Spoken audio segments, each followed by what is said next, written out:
fight to get a meal. Yeah, wrongfully accused, we had to fight to get the pills. That's why we right to get a deal. He on the team, he gotta eat, you know. Despite your skills, keep it riding for the fam. You gotta light the wheels straight up.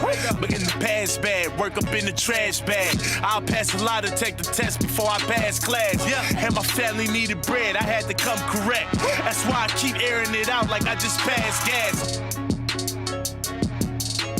All right, that was a clip from a former NFL alum, Brandon Marshall, Pac-Man Jones, and Shady McCoy's I Am Athlete podcast. All right, they're in D.C. They're taping a live episode at City Winery. But this morning, Brandon Marshall and Pac-Man Jones join us now on the couch to talk all about it. Hey, thanks, guys, for coming in. Appreciate it. This is awesome. Spending part of your morning with us. Steve, we were already getting it going before we were doing the commercial break. Here's the thing. First of all, I love the podcast, and I love that you keep it real. But just talking to you guys for a couple of minutes, you do keep it real, because you guys, you're arguing with each other right here on the couch. You're like, it's no shortage of opinions. Uncut. It's uncut. We know we can't cuss on here, but our conversations is just like the locker room. Yeah, and that's the good thing about I'm Athlete and our show, that it's locker room talk. It's being yourself, keeping it all the way authentic, and no cut. Right, right. No cut. Real quick, before we get into the other things, I want to talk about Tua Tagovailoa, because this is an issue that the NFL has been dealing with. We saw what happened to him the previous week with the back injury that later was a concussion, and then the following week, a concussion. What do you guys, and somebody got fired because of it, what do you guys think about everything that's going on with that situation and overall? I think that when you look at the great players, we celebrate our great players and what they've overcome, right? What they have been able to overcome. So when you think about the Kobe Bryants of the world, the Michael Jordans of the world, the flu game, oh man, they were able to do this. The Pac-Man Jones. The Pac-Man Jones of the world.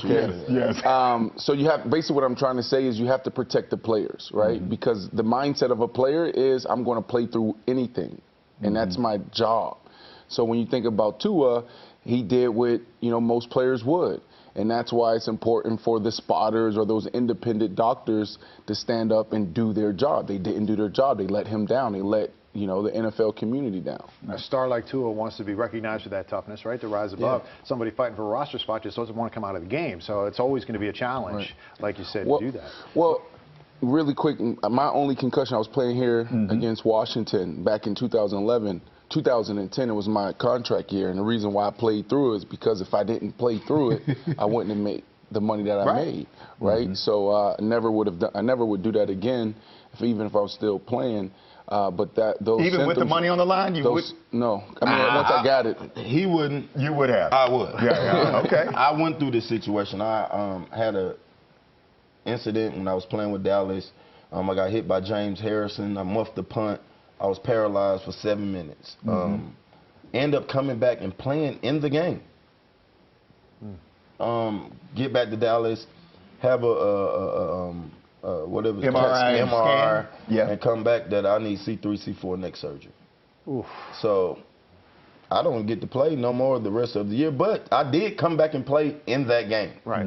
So it's hard for us as players to say, all right, we want you to be glass eaters. We want you to be gladiators. We want you to go to war and then say, all right, boom, boom, boom, we're going to cut it off, and you got a Thursday night game next week.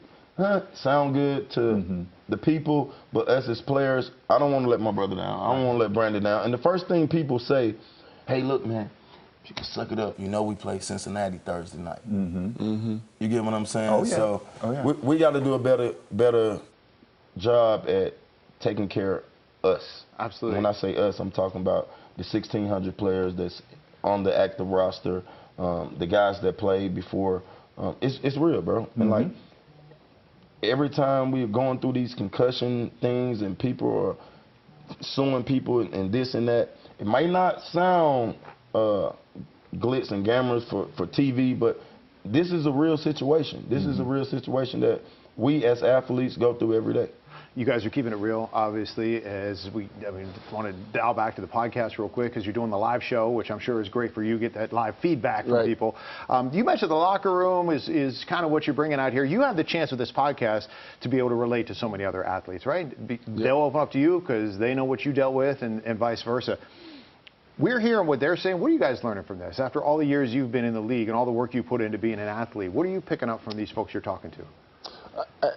I mean, I think it's a mixture, right? There's sometimes where we're the OGs in the locker room and we're, you know, in a position to pour into the younger players, the active players. We do a lot of that. And then there's times where we have people that we look up to and we respect, and they're pouring to us. We had Wale Agunliye, who's now head of UBS Athletes and Entertainment Division at UBS Bank.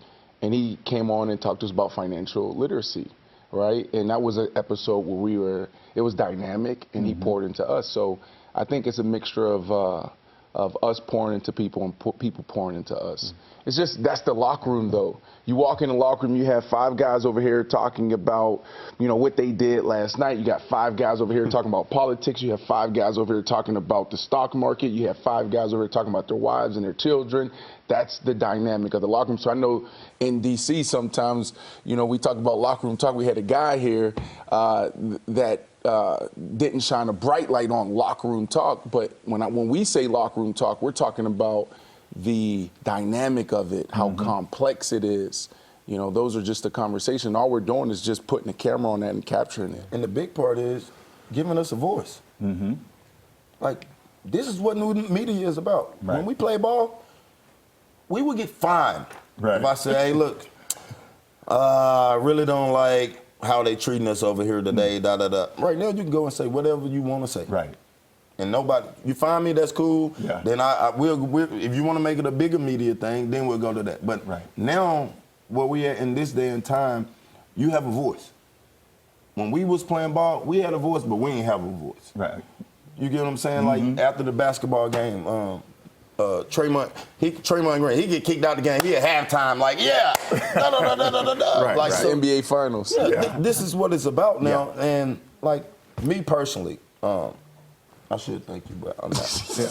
He think we on the podcast. I know. Right now. We're out of time. We're out of time. We're out of time. We're out of time. So we have to leave it there. Continue the stories. See, this is why y'all want me to do podcasts, the Fox podcast. I Get know. more time. I know. We'll get together. We'll do a longer version of it. But in the meantime, City Winery, if you get a chance to check it out, you'll get the longer versions. Yeah. And we'll let Adam finish the story as well. And we'll let them do their real language. Yeah. Keep it real. Keep it unfiltered. There's the info. If you want to check it out, also please go to the YouTube page and IamAthleteTV.com. Some great stuff from these guys. Thank you both for coming in. Thank you. Today. Thanks for having us.